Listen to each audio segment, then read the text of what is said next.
the Red Pill.tv, the code of change. I'm your host, Renzo Buya. This is episode 6. My guest is Grace Garza. She's gonna share us the 3 takeaways to be prepared for a layoff. I think so is very important in these times with the crisis, COVID times, crisis, and along the life, someone can suffer a layoff or be fired, and we must be prepared. I know that maybe we don't want to think about that, but it's very important. Enjoy the episode. Thank you. Well, thank you very much, Renzo. I appreciate it.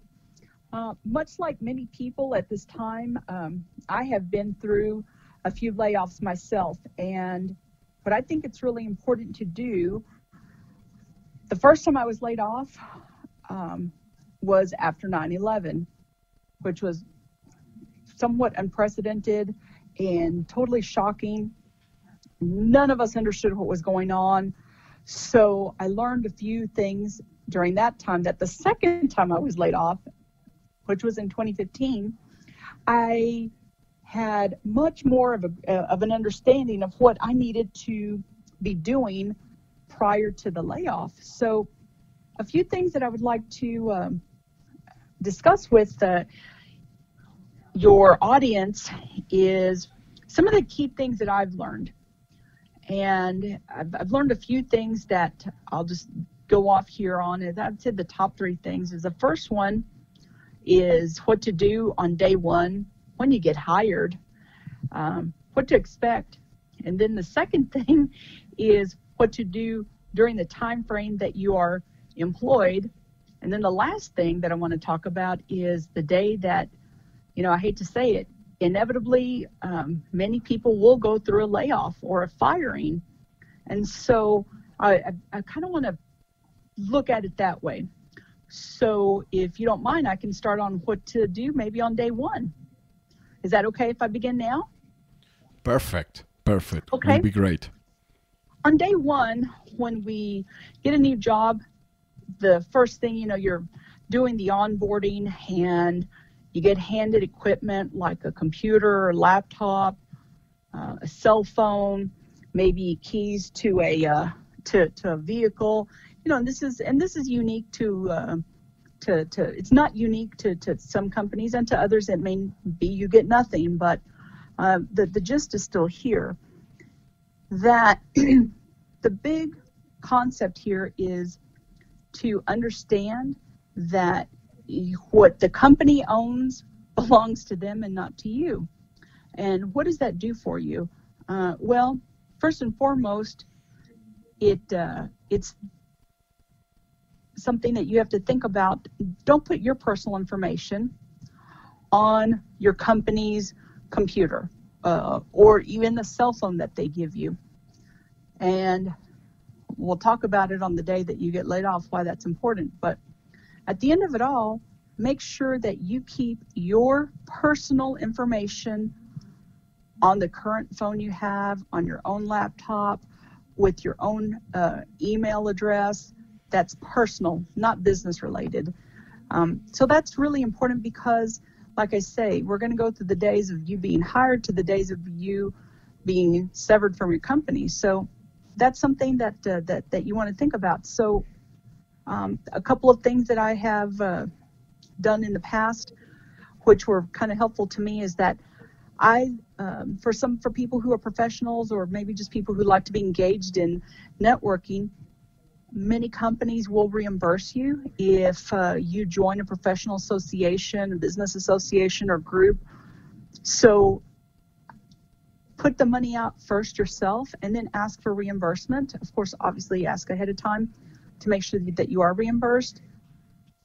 I have been on both sides of that, where I used to be, the company would buy the membership to, for instance, a Chamber of Commerce meeting, a Chamber of Commerce membership. And when you're no longer part of that organization, you no longer have access to the data and information that has that could be helpful and beneficial to you. But if you as an individual do it, well then you've paid for it and then you've been reimbursed. So that's one, that's an example. Another is sometimes your own service for internet. That's another one where many times companies pay for it. Well, if you already have an internet service, just ask for reimbursement. That's another thing, and the same thing with the cell phone. So it helps you with your own, not really be that dependent on the company. Now that's if that's allowed. So that's one of the things that I think is important to distinguish there. And then finally, make sure that you do have, if you don't have that opportunity to be reimbursed, make sure that you have a separate listing of what you need from the company. You have key telephone numbers to like human resources. Again, like I say, this is on day one, but on the last day that you're there, you're going to need some of these numbers. So make sure that you do have them on hand, and keep things like that in a place where you can access them quickly and speedily. And again, I'm not saying to steal company secrets or the recipe to the secret sauce of a Big Mac, but at the end of the day, make sure that if you have relationships with particular vendors, other people that you've worked with there within the company, keep their information with your, if they give you a business card, well, that's great. Keep a business card there at work and keep a business card for yourself, and let them, and as you develop those relationships, make sure that you have if you can, maybe possibly get some personal information from them if possible, because if you're within the same industry and there's a big layoff, or there's a big, like right now in the oil and gas industry, a lot of people are being laid off. You may be able to connect with someone who was a vendor to you. Maybe you might be able to collaborate in either starting a company together or a service for someone.